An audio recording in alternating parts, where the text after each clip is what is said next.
Good morning बच्चों। आज मैं आपको सूरदास की कविता भ्रमर गीत का 7वां पद पढ़ाने जा रही हूँ।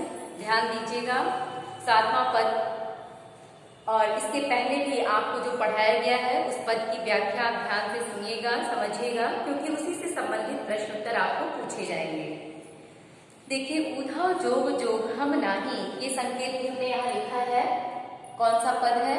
उधा जोग जोग हम नाही। देखिए, पहली ही पंक्ति में जोग जोग शब्द आ गया, जो आपको अलंकार पढ़ाते समय भी हमने बताया था। यहाँ जोग जोग शब्द दो बार आया।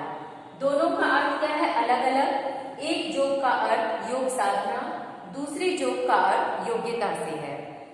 तो जहाँ एक ही शब्द के दो अर्थ निकलते हैं वहां यमक अलंकार होता है। तो ये आपकी परिभाषा हो गई और ये उदाहरण हो गया कि उधव जोग जोग हम नाही, और ये स्पष्टीकरण हो जाएगा दोनों का अर्थ अलग अलग बता के।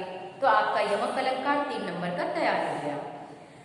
फिर आगे देखिए, अबला सार ज्ञान कह जाने, कैसे ध्यान धराही, ते मुदन नैन कहत हूँ हरि मूरत जिन माही। ऐसी कथा कपट की मधुकर हम ते सुनी न जाही, श्रवण चीर सिर जटा बधाऊं ये दुख कौन समाही। चंदन तज अंग भस्म बतावत, बिरह अनल अति दाही, जोगी भ्रमत जात लगी भूले, सो तो है अपमाही। सूर श्याम तय पर न्यारी में पलछिन ज्यों घटते परछाई। अब देखिए अंतिम पंक्ति में ज्यों घटते परछाई, ज्यों शब्द आने के चलते यहाँ उत्प्रेक्षा अलंकार हो गया। अब सबसे पहले ये जानिए कि ये कब का वर्णन है? जब उद्धव निराकार ब्रह्म का संदेश देने गोपियों के पास आते हैं, तो गोपियां अपनी वाक चातुर्यता के द्वारा कैसे उद्धव को निरुत्तर करती हैं, इसी बात का यहाँ इस पद में वर्णन है। उद्धव जोग जोग हम नाही, ये बात कौन कहता है? गोपियां। क्यों? जब उद्धव निराकार ब्रह्म योग साधना की बातें स्वीकार करने के लिए, योग साधना में लीन होने के लिए गोपियों को बार बार बाध्य करते हैं, तो गोपियां उद्धव से कहती, उद्धव कौन है? कृष्ण के संदेशवाहक, कि उद्धव जोग जोग हम नाही, हे उद्धव हम योग साधना के योग्य नहीं है। अबला सार ज्ञान कह जाने, कैसे ध्यान धराएं। हम तो अबला भोली भाली सीधी सादी नारियां हैं, भला हम सार के तत्व को, ज्ञान की बातों को कैसे धारण कर सकते हैं, कैसे अपने मन मस्तिष्क में विराजमान कर सकते हैं। हम इस ज्ञान के तत्व को बिल्कुल स्वीकार करने योग्य नहीं है।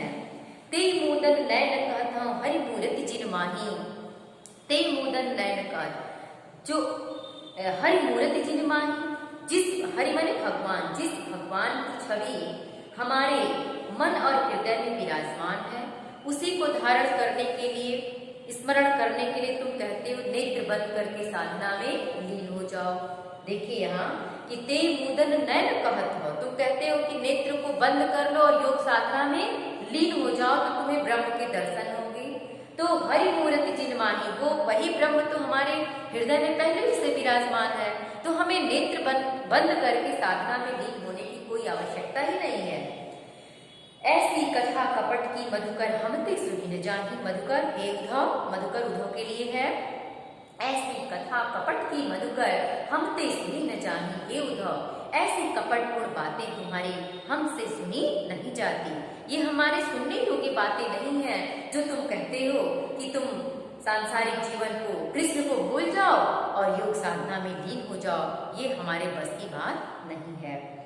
श्रवण चीर सिर जटा बधाओ ये दुख कौन समाही, हे उद्धव तुम कहते हो कि अपने कानों को चिरवा लो, सिर पर जटा को बंधवा लो, बांध लो, तो ये दुख कौन समाही, ये दुख हम सहने योग्य नहीं, ये हम सहन नहीं कर सकते। हम सन्यासियों की तरह, योगियों की तरह अपने कान को चिरवाकर, सिर पर जटा बांधकर अपना जीवन निर्वाह नहीं कर सकते। ये दुख कौन सहन हाँ देखिए, ये दुख कौन समाही, ये मुझसे सहन करने योग्य नहीं है। ये दुखपूर्ण बातें न हम सुन सकते हैं और न ही सहन कर सकते हैं। चंदन तज अंग भस्म बतावत, विरह अनल अति दानी, हे उद्धव तुम कहते हो कि चंदन तज अंग भस्म बताओ, अपने अंगों में तुम चंदन का लेप न करो। क्या करो? भस्म बताओ। तुम कहते हो कि आग की राख को अपने शरीर में लगाओ, चंदन का लेप न लगाओ। तो विरह अनल अति दानी, हम तो पहले ही से विरह की आग में, अनल माने आग, तो हम तो पहले ही से विरह की आग में जल रहे हैं। तो अपने इस शरीर के आग की जलनशीलता को कम करने के लिए हम चंदन के लेप के बजाय हम जली हुई आग की राख को भला क्यों शरीर पर लगाने जाएं। जो कि भ्रमत जाहि लगी भूले सो तो है अपमाही। योगी लोग जिस परम ब्रह्म को पाने के लिए वन वन भटकते हैं, सो तो है अपमाही, वो तो अपने आप ही मेरे मन और हृदय में विराजमान है। तो हमें ऐसी कोई आवश्यकता नहीं कि हम तुम्हारी बातों को सुने और ब्रह्म को पाने के लिए ऐसा सब कुछ क्रिया कर्म करें। सूर श्याम तय न्यारी न पलछिन ज्यों घट तय परछाई। सूरदास जी कहते हैं, गोपियां उद्धव से कहती है कि हे उद्धव, जैसे ज्यों घट तय परछाई, जैसे हम अपने शरीर से एक पल के लिए अपने परछाई को अलग नहीं कर सकते, वैसे ही हम एक पल के लिए भी श्री कृष्ण को अपने मन मस्तिष्क से अलग नहीं कर सकते। अब बच्चों, काव्यगत सौंदर्य में आपको छंद आपका हो जाएगा ये पद, भाषा आपकी हो जाएगी ब्रज, अलंकार आपका हो जाएगा उत्प्रेक्षा और अनुप्रास, पहले ही बता दिया। शब्द शक्ति लक्षणा होगी, गुण आपका माधुरी है, क्योंकि श्रृंगार रस का विप्रलंब रस है ये, श्रृंगार रस का ये विप्रलंब अर्थात वियोग श्रृंगार है, वियोग श्रृंगार है, माधुरी गुण है, और यहाँ शब्द शक्ति लक्षणा है, भाषा ब्रज है, छंद ये पद है, और आपका अलंकार अनुप्रास भी है, और उत्प्रेक्षा भी है, यमक भी है। तो अगर आपसे ये पूछा जाए कि यहाँ इस कविता का भाव क्या है, तो कविता का भाव ये है कि इसमें गोपियां कृष्ण के विरह में व्याकुल हैं, और जब उद्धव निराकार ब्रह्म का संदेश देते हैं तो गोपियां अपनी वाक चातुर्यता के द्वारा उन्हें निरुत्तर करती हैं, उसे स्वीकार करने के लिए तैयार नहीं होती हैं।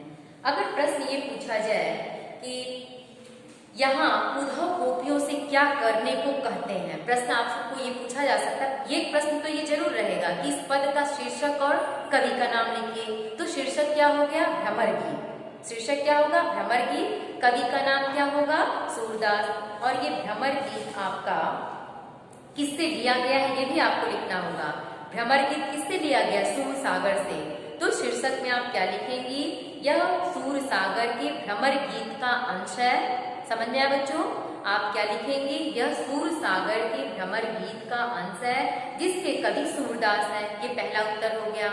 अगर ये पूछा जाए कि यहाँ उद्धव गोपियों से बार बार क्या करने को कहते हैं, तो गोपियों को उद्धव बार बार यही कहते हैं कि तुम योग कृष्ण को भूल जाओ और योग साधना में लीन होकर निराकार ब्रह्म की उपासना करो।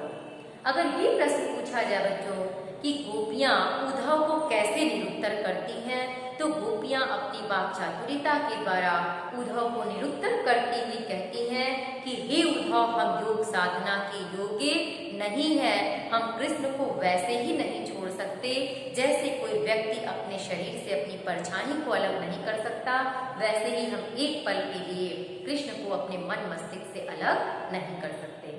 थैंक यू बच्चों, इस पद से इतना प्रश्न जरूर आप लिख लीजिएगा।